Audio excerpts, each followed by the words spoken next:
What's up everyone, Haley here with another episode of the Cleveland Metroparks Zoo. But before we get started, if you have a recommendation of a game you would like me to play, go ahead and drop it down in the comments below and I'd love to give it a shot. Alright, so today we are going to be adding on to the Cleveland Metroparks Zoo. And right here you can see the map that I've got of the zoo and the layout. So today we're just going to work on the gift shop. So I know this is probably going to take a long time to get the whole zoo together, so I'm not sure if I'm going to do a whole bunch of builds and then combine them into one video, or just keep going with doing individual builds. So, well, let's just get started. So I did start off with putting 4 different gift shops in the building, because I knew that's what I wanted to start off with as the start layout. And then I just went ahead and put this wood paneling around. I thought that was a little more similar to the picture than some of the other wood options. In the ceiling, or the roofing, that was I think the best one that worked for it. And then I just went ahead and made it dark. You see in a moment, yeah, it's right there. I'm just going through and making it a little darker so that it matches the picture a little more. Oh, and this part, this was a little challenging, trying to find the right pieces of wood to make the framework there. Then once I did get it and I was trying to get it to place all nice and even, that was a little difficult and a little challenging, especially trying to rotate it. I guess I probably should have had the lock rotation on, or you know, when it like clicks to a certain degree, because I think a few times it was a little crooked, so I needed to adjust it. Yeah, see how they're all a little crooked, but that's okay. Now I just went through and fixed that up a bit. And I think this was probably the most challenging part, just trying to get all the wood to line up and look nice. But I think in the end it turned out alright. Not too bad.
Alright, so once I got these poles in, I noticed in the picture they had kind of like a cement base.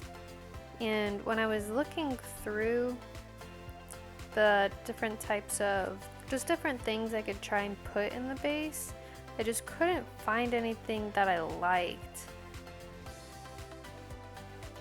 And then, because everything was just like too big, or just weird shaped. But then I was looking at this water fountain, and I just thought like the top of the water fountain was perfect. So we just kind of adjusted it and then shoved it down in the ground, and I thought that worked out pretty well for the little base of the poles. Thought it was a little clever too.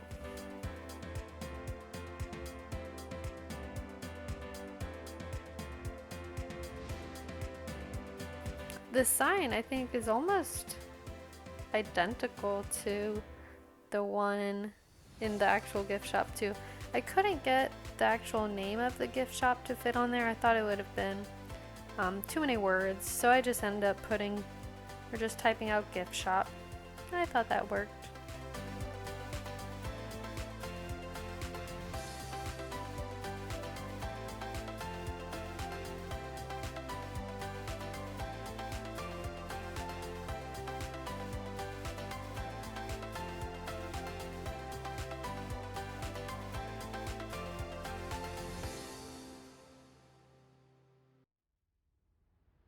So at first I forgot that you could put windows in buildings. So I just kind of threw these, the little gift shop signs up on there. But later I do end up putting the windows on there. But I still keep those signs because I think it's still a nice little touch. Oh yeah, so I added these, and these were kind of a pain to work with. Because in the picture, it kind of has like a dark bottom going around the building. So I thought those would be perfect, but some of them you could place inside the wall and you could still see the front of it, but then others would do like you could half see it, half not, and it was kind of like glitching out. So then I had to move this wall here to get it to actually work. And it looked a little silly, so I did have to rearrange things, but I think in the end it turned out okay.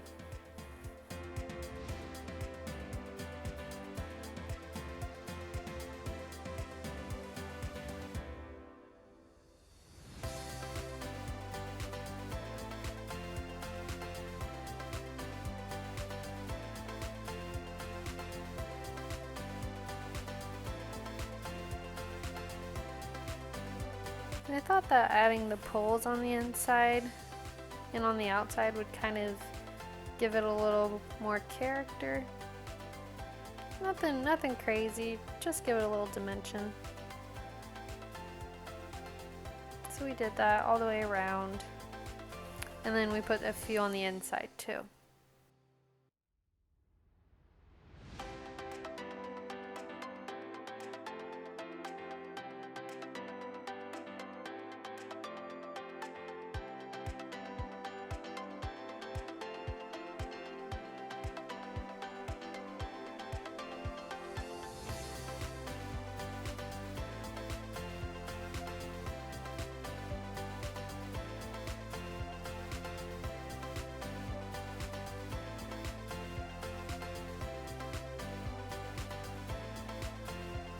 I also thought it would just be a nice little touch to add these cement bricks around it, since I don't think people can use actual doors. I think it has to just be like this door walkway thing. So I just thought that would be a nice little touch and pretend there's like a glass door there.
And looking at it, not like if you look super and try and get detailed with it, yeah, nothing's really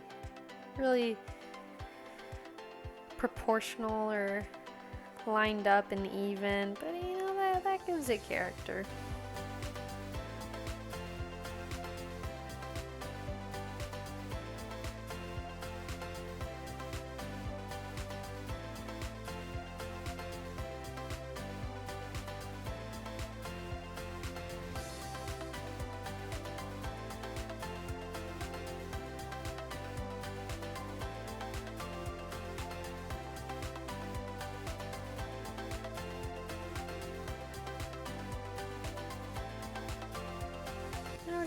little gardening work. And then I did decide to move the whole building back a little bit, just because I thought when people were walking into the zoo that they would just run right into this, and I didn't want to deal with that, so I did end up moving it back a little bit. But I think I did that after I started gardening.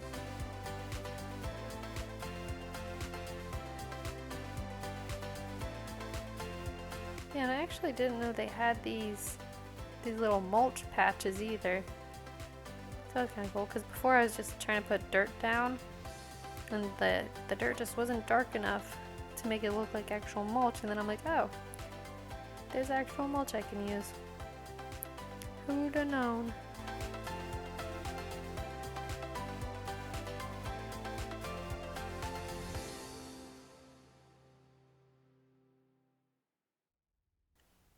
And I just love those pink flowers.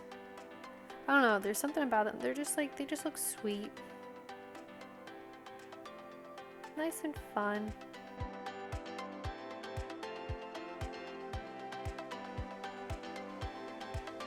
Yeah, so now is when I decided, oh yeah, I should probably move that so that people aren't just running into the poles and the little flower pots, because I knew that would have probably been an issue. But I don't think this is gonna be an actual working zoo. I think it's just gonna be just a representation of the Cleveland Zoo. But we'll just kind of see how it goes and where we go from here.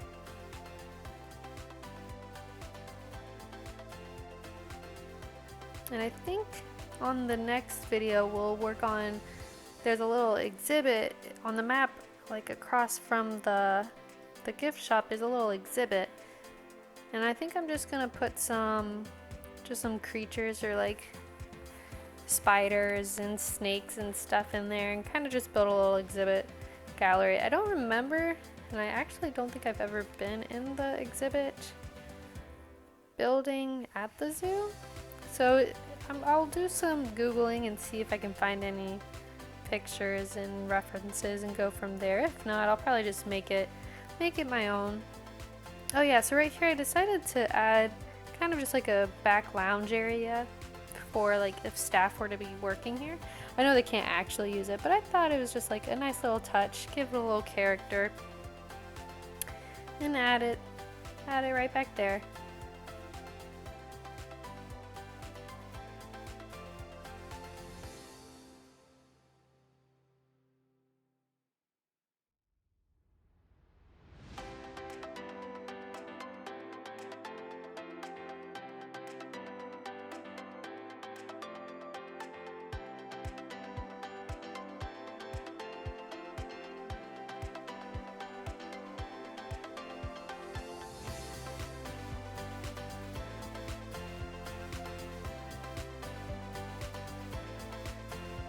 And I didn't end up closing off this fence. It was kind of mostly there, I think, just so that people don't go into that little area.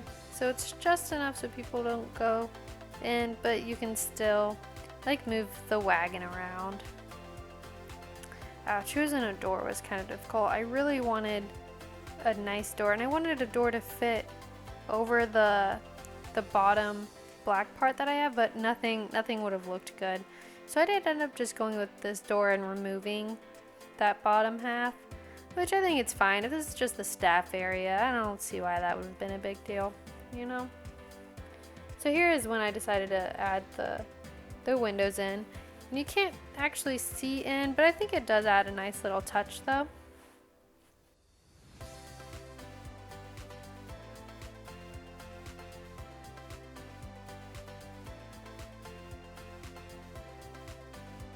And so here's the finished product.